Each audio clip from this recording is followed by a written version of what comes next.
Assalamualaikum warahmatullahi wabarakatuh. Pada kesempatan yang baik ini, kami akan mempresentasikan Kerajaan Kediri, yaitu salah satu kerajaan besar yang bercorak Hindu. Namun sebelum masuk ke materi yang akan kami bahas, kami akan memperkenalkan diri terlebih dahulu. Perkenalkan, nama saya Gina Ramadan, nomor urut 13 dari kelas 10 IPA 6. Perkenalkan, nama saya Afrilia Putri Ramadhani, nomor urut 08 dari 10 IPA 6. Perkenalkan, nama saya Faiza Hodijah Ramadhani, nomor urut 11 dari kelas 10 IPA 6. Berikut adalah materi yang akan kami bahas pada kesempatan ini, yaitu yang pertama, awal mula, kedua, masa kejayaan, ketiga, runtuhnya, keempat, raja-raja, dan kelima, peninggalan. Baik, bagian yang pertama yaitu awal mula Kerajaan Kediri. Namun sebelum masuk ke awal mula berdirinya Kerajaan Kediri, mari kita terlebih dahulu mengetahui letak dari Kerajaan Kediri. Seperti yang terlihat pada gambar di samping saya, letak Kerajaan Kediri yakni di Jawa Timur, atau lebih tepatnya Kerajaan Kediri berpusat di Daha atau sekitar kota Kediri sekarang. Pusat Kerajaan Kediri tersebut terletak di tepi Sungai Berantas yang masa itu sudah menjadi jalur pelayaran yang ramai. Kerajaan Kediri atau Kerajaan Panjalu adalah sebuah kerajaan besar yang berdiri pada abad ke-12 antara tahun 1042 sampai 1222 Masehi. Kerajaan ini merupakan bagian dari Kerajaan Mataram kuno. Kerajaan Kediri adalah kerajaan yang bercorak Hindu. Sejarah berdirinya Kerajaan Kediri bermula dari perintah Raja Airlangga untuk membagi kerajaan menjadi dua bagian pada tahun 1041 Masehi. Pembagian kerajaan dimaksudkan untuk menghindari pertikaian. Wilayah kerajaan Raja Airlangga dikenal sebagai Kahuripan. Pembagian kerajaan tersebut dilakukan oleh Brahmana Sakti bernama Empu Barada yang menghasilkan dua kerajaan yang dikenal sebagai Kerajaan Jenggala atau Kahuripan untuk Mapanji dan Kerajaan Panjalu atau Kediri untuk Samarawijaya. Kerajaan ini dibatasi oleh Gunung Kawi dan Sungai Berantas, seperti dikisahkan dalam Prasasti Mahaksubya, Kitab Negara Kertagama, dan Kitab Calon Arang. Pada awalnya, Kerajaan Kediri hanya berpusat di daerah Kediri dan Madiun saja, tapi pada akhirnya wilayah Jenggala nanti juga akan dikuasai oleh Kerajaan Kediri. Jadi, hampir seluruh wilayah Jawa Timur dikuasai oleh Kerajaan Kediri. Pada awal masa perkembangan, Kerajaan Kediri tidak banyak diketahui orang. Prasasti Turun Hyang II yang dikeluarkan Kerajaan Jenggala hanya memberitakan adanya perang saudara antara Jenggala dan Kediri sepeninggal Raja Airlangga. Sejarah Kerajaan Kediri atau Panjalu mulai diketahui oleh adanya Prasasti Siraketing tahun 1104 atas nama Sri Jawarsa. Sebelum Sri Jawarsa, hanya Raja Sri Samarawijaya yang diketahui.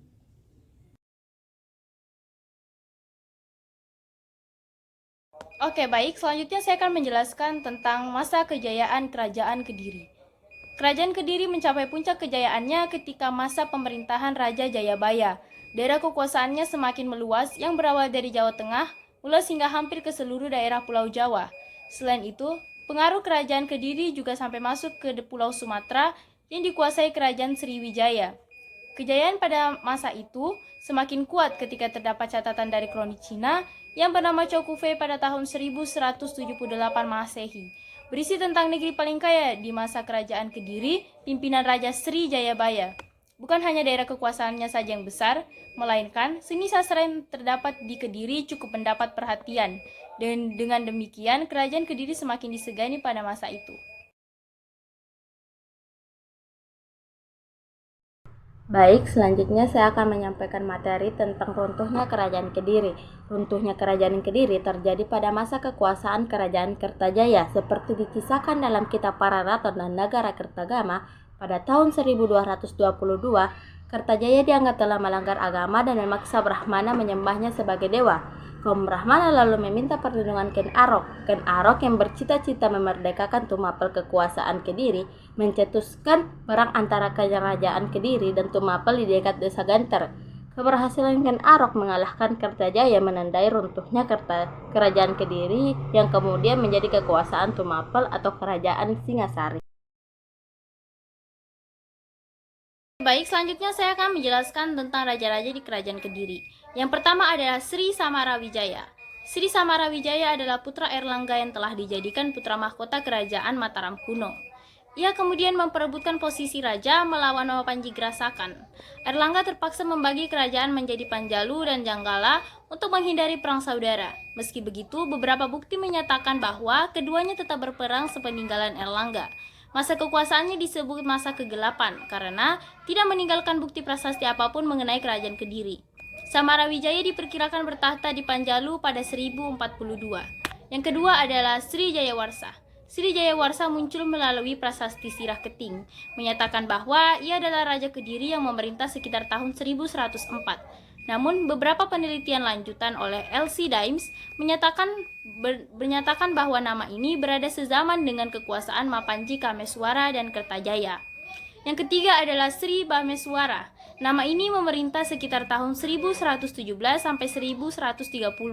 Namanya muncul dalam prasasti Padlegan. Pada masa kekuasaannya, ia menetapkan wilayah Padlegan dan Panumbangan sebagai wilayah bebas pajak dalam prasasti Batu.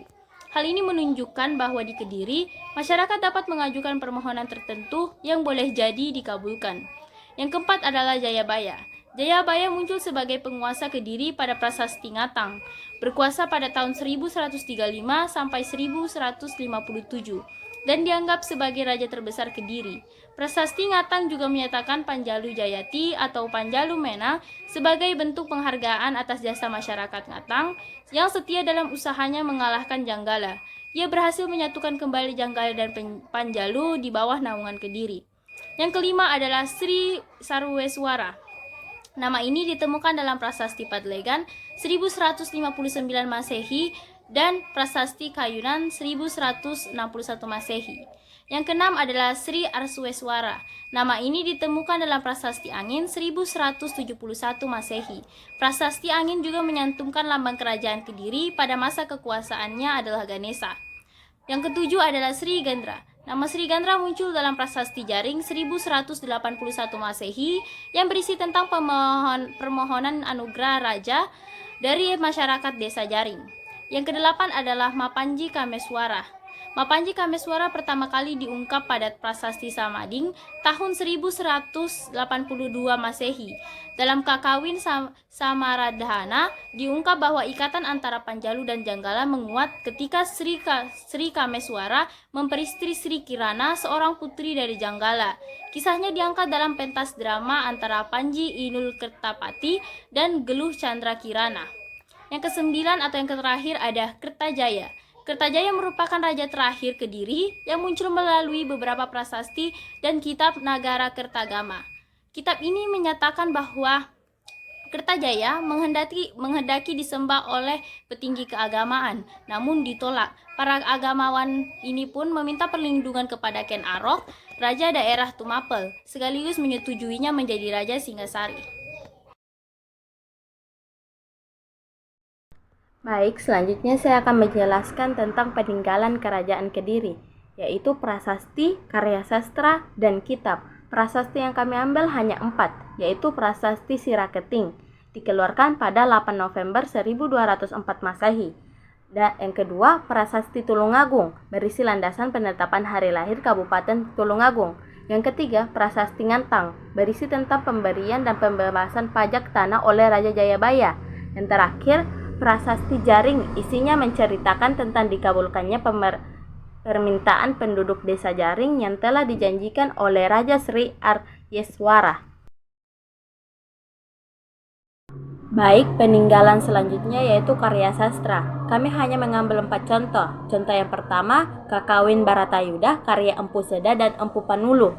Karya yang kedua, Kitab Kresnayana, karangan Empu Triguna. Yang ketiga, Kitab Hariwangsa, karya Empu Panulu. Yang terakhir, Kitab Smaradahana, karya Empu Darmaja. Baik, peninggalan selanjutnya adalah kitab. Kami juga hanya mengambil 4 contoh, yaitu yang pertama, Kitab Nagara Kertagama, merupakan kakawin Jawa kuno yang paling termasyhur.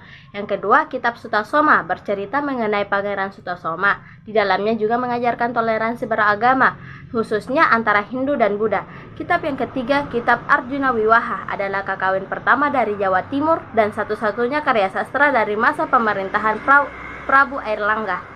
Kitab yang terakhir yaitu Kitab Kunjarakarna adalah sebuah teks prosa Jawa kuno yang menceritakan seorang yaksa, semacam raksasa yang bernama Kunjarakarna. Cerita ini berdasarkan agama Buddha Mahayana. Baik, itulah tadi materi-materi yang telah kami bahas mengenai Kerajaan Kediri. Demikianlah akhir dari presentasi kelompok kami. Kurang lebihnya mohon dimaafkan. Wassalamualaikum warahmatullahi wabarakatuh.